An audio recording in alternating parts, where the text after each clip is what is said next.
L'épidémie de coronavirus a ravagé le monde, tué un trop grand nombre de personnes. Elle a affecté les racines même de notre économie, soulevé d'innombrables questions sur nos systèmes de santé. Dans ce premier épisode de What's Left, nous nous penchons sur la manière dont la crise s'est propagée à l'économie. J'espère qu'on va tirer des leçons.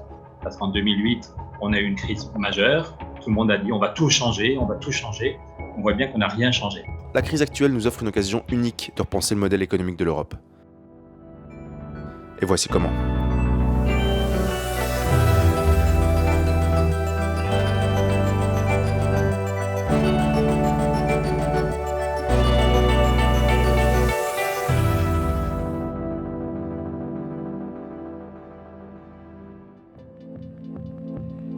Tandis que les pays se déconfinent les uns après les autres, les chiffres économiques nous parviennent. Et ils ne sont pas rassurants. Le gel général de l'économie, une première dans l'histoire moderne, provoque une contraction de la zone euro de 7,5% pour cette année. C'est la pire récession depuis la Grande Dépression. Tant qu'on n'a pas un remède, un vaccin, cette épée de Damoclès, elle nous pend au-dessus de la tête et elle génère une incertitude dans des marges qui sont des marges qu'on n'a jamais vues. Alors la question est de savoir qu'est-ce qui va se passer après le confinement. En Europe, les emplois de près de 59 millions de personnes sont menacés, soit l'équivalent de la quasi-totalité de la population de la France. Derrière les chiffres, c'est le mode de vie des citoyens, leurs revenus, leurs projets d'avenir qui ont été remis en question du jour au lendemain. There are legislative and budgetary actions by member states since the beginning of the crisis. However, these measures will affect unevenly member states due to the different spread of the virus, but also to the different structure of the economy of those states. Il a fallu un mois de confinement avant que les dirigeants de l'Union européenne se décident à prendre des mesures en tant que bloc soudé.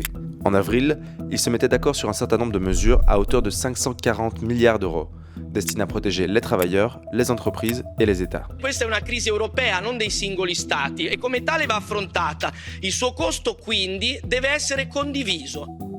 Sur le plus long terme, tous les pays de l'Union européenne auront besoin de cash pour faire face aux conséquences économiques de la crise, c'est-à-dire pour financer un plan de relance massif. Or, l'histoire peut nous aider à comprendre comment aborder la suite. Pour sortir son pays de la dépression des années 30, Roosevelt a pris des mesures radicales. En quelques années, il a triplé le budget fédéral, créé des nouvelles ressources, instauré un impôt fédéral sur les bénéfices et sur les plus riches. La première année, ça n'a pas fonctionné. Pendant quelques années, Roosevelt a alors émis des obligations. Moyennant des mesures massives de relance budgétaire, son plan a fini par porter ses fruits. Aux yeux des progressistes d'aujourd'hui, ce précédent historique esquisse une voie de sortie. La dette est l'un des outils dont disposent les gouvernements pour financer leurs actions. Par temps normal, tous les pays européens peuvent émettre des obligations pour emprunter de l'argent sur les marchés financiers. À un moment donné, ces pays devront rembourser l'emprunt. Si les marchés financiers font confiance à votre pays, ils lui prêteront facilement de l'argent, à faible taux d'intérêt. La première question, ça a été de dire, voilà, il y a des pays qui vont être plus touchés que d'autres par cette crise sanitaire. Donc ça veut dire qu'il y a des pays qui vont avoir plus de dettes publiques que d'autres. Mais les pays qui paraissent moins stables verront leur taux d'intérêt augmenter. Les marchés financiers peuvent dire vous, on vous fait moins confiance, donc on vous demande des taux d'intérêt à 2% ou à 3%. Les effets sur la capacité d'un pays à rétablir sa force économique sont immenses. Ce qui peut sembler une hausse insignifiante du taux d'intérêt peut vite se traduire en milliards d'euros supplémentaires à rembourser. Est-ce que, quand on anticipe qu'un pays va être plus touché qu'un autre, on peut arbitrer sa dette publique contre celle d'un pays qui serait moins touché ? Si ces mécanismes d'arbitrage se produisent, on a un espèce de cercle infernal qui conduit à pénaliser les pays les plus touchés, et c'est un mécanisme qui est totalement injuste. On a une solidarité inversée, une anti-solidarité. Les progressistes au Parlement européen veulent éviter cette concurrence entre États et garantir une relance fondée sur la solidarité. À cet effet, ils ont proposé d'émettre des obligations Corona au niveau européen. En d'autres termes, il s'agit de créer une dette européenne commune. Chaque pays garderait sa capacité d'endettement, mais l'Europe en tant que telle aurait une capacité d'endettement. Les marchés financiers vont le prendre comme la signature du meilleur d'entre eux.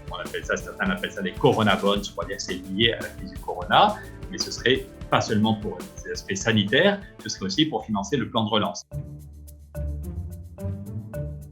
Si l'UE emprunte de l'argent sur les marchés financiers en tant qu'union, elle doit aussi pouvoir rembourser en tant qu'union. En conséquence, les progressistes prônent la création de nouvelles ressources propres, des revenus indépendants destinés à alimenter le budget de l'Union européenne.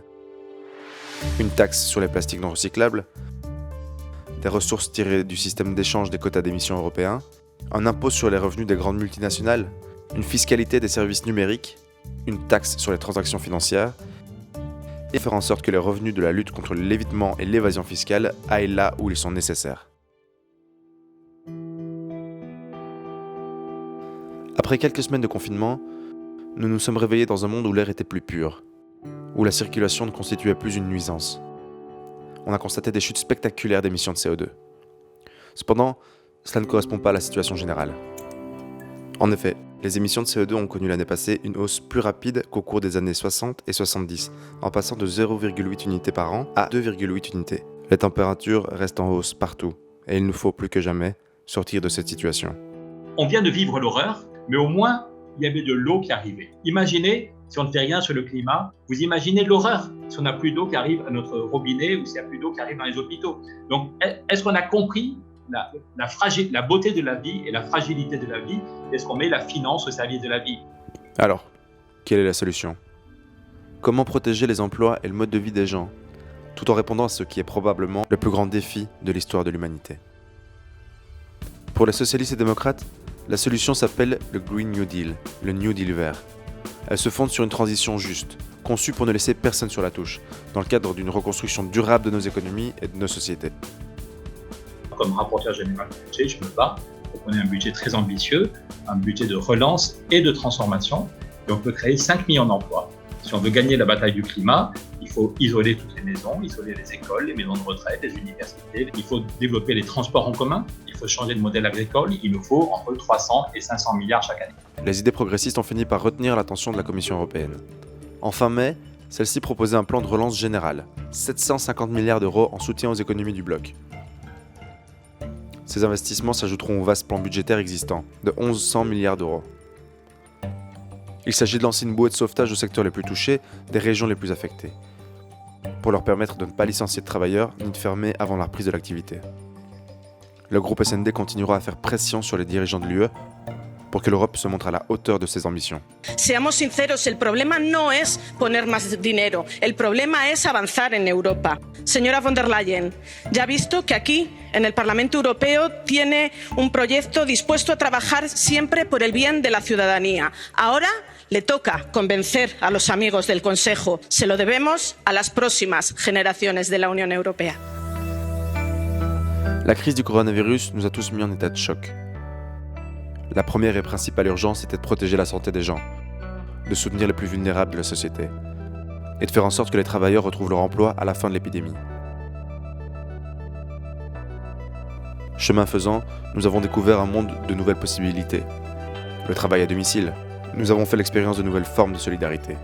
Alors, lorsque s'arrêteront les applaudissements et que la vie normale reprendra progressivement son cours, que ferons-nous? Reviendrons-nous à nos anciennes habitudes ou opterons-nous pour un vrai changement? Durant cette crise, les progressistes ont prôné le vrai changement et se sont battus pour l'obtenir. Nous avons refusé d'être des témoins passifs de l'histoire alors que les travailleurs, les entreprises et la planète couraient à leur perte. Aujourd'hui, le moment de l'audace est arrivé. Le moment de bâtir un avenir meilleur pour tous.